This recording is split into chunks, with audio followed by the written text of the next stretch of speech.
Maoist സ്വാധീന മേഖലയായിരുന്ന ദണ്ഡേവാഡയിലെ നൂറ്റാണ്ടുകൾ പഴക്കമുള്ള ക്ഷേത്രമാണ് മാ ദന്തേശ്വരി മന്ദിർ. ഇന്ത്യയിലുടനീളം വ്യാപിച്ചു കിടക്കുന്ന ശക്തിപീഠങ്ങളിൽ ഒന്നാണിത്. ദണ്ഡേവാഡ പട്ടണത്തിന് ആ പേര് ലഭിച്ചതിന് പിന്നിലും ഈ ക്ഷേത്രമാണ്.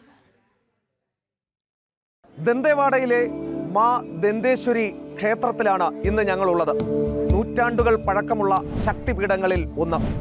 ആ കാഴ്ചകളിലേക്കാണ് ജനം TV പ്രേക്ഷകരെ ഞങ്ങൾ കൊണ്ടുപോകുന്നത്.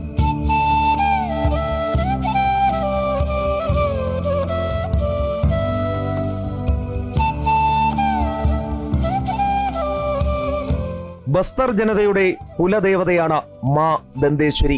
ബസ്തർ കാടുകളിൽ പുണ്യനദികളായ ശങ്കിനി, ധങ്കിണി എന്നിവയുടെ സംഗമസ്ഥാനത്താണ് ഈ ക്ഷേത്രം സ്ഥിതി ചെയ്യുന്നത്. 14-ാം നൂറ്റാണ്ടിൽ കാകതീയ രാജവംശത്തിലെ ഭരണാധികാരികൾ നിർമ്മിച്ചതാണ് ക്ഷേത്രമെന്ന വിശ്വാസം. ദന്തേശ്വരി ദേവിയുടെ കടുത്ത ഉപാസകരായിരുന്നു ഇവർ. ശക്തിപീഠങ്ങളുമായി ബന്ധപ്പെട്ട് പ്രചാരത്തിലുള്ള ദക്ഷയാഗവും സതീദേവിയുടെ ജീവത്യാഗവും തന്നെയാണ് ഇവിടെയും ഐതിഹ്യ പിൻബലം. സതീദേവിയുടെ ദന്തം വീണ സ്ഥലം എന്ന രീതിയിലാണ് ഇവിടുത്തെ പ്രതിഷ്ഠയ്ക്ക് ദന്തേശ്വരി എന്ന പേര് കിട്ടിയത്.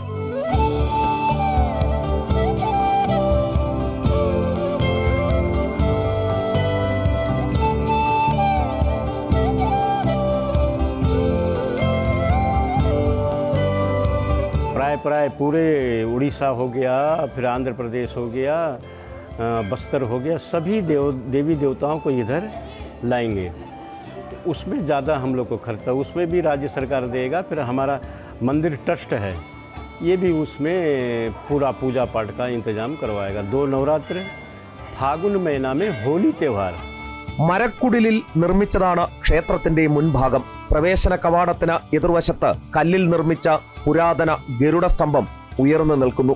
ഗർഭഗൃഹം, മഹാമണ്ഡപം, മുഖ്യമണ്ഡപം, സഭാമണ്ഡപം എന്നിങ്ങനെ ക്ഷേത്രത്തെ 4ആയി തരം തിരിച്ചിട്ടുണ്ട്.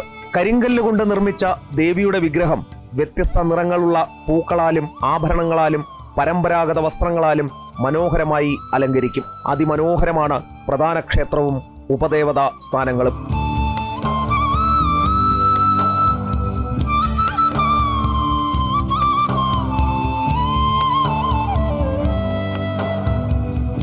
ദസറ ആഘോഷമാണ് ക്ഷേത്രത്തിലെ ഏറ്റവും പ്രധാനപ്പെട്ട ചടങ്ങ്.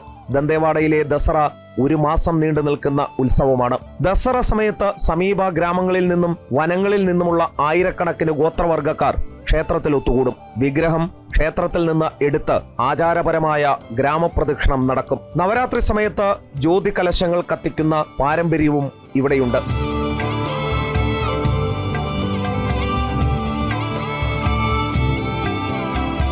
എന്നെങ്കിലും ഒരിക്കൽ കമ്മ്യൂണിസ്റ്റ് ഭീകരതയ്ക്ക് അന്ത്യം കുറിക്കപ്പെടും. അന്ന് ദന്തേവാഡയിലെ മാ ദന്തേശ്വരി ക്ഷേത്രത്തിലേക്ക് നമുക്ക് ഏവർക്കും എത്തിച്ചേരാനുമാകും. ആ സുദിനത്തിനായി കാത്തിരിക്കാം. ക്യാമറമാൻ ഉണ്ണി കെ വാര്യർക്കൊപ്പം എസ് ശ്രീകാന്ത്, ജനം, ഛത്തീസ്ഗഡ്.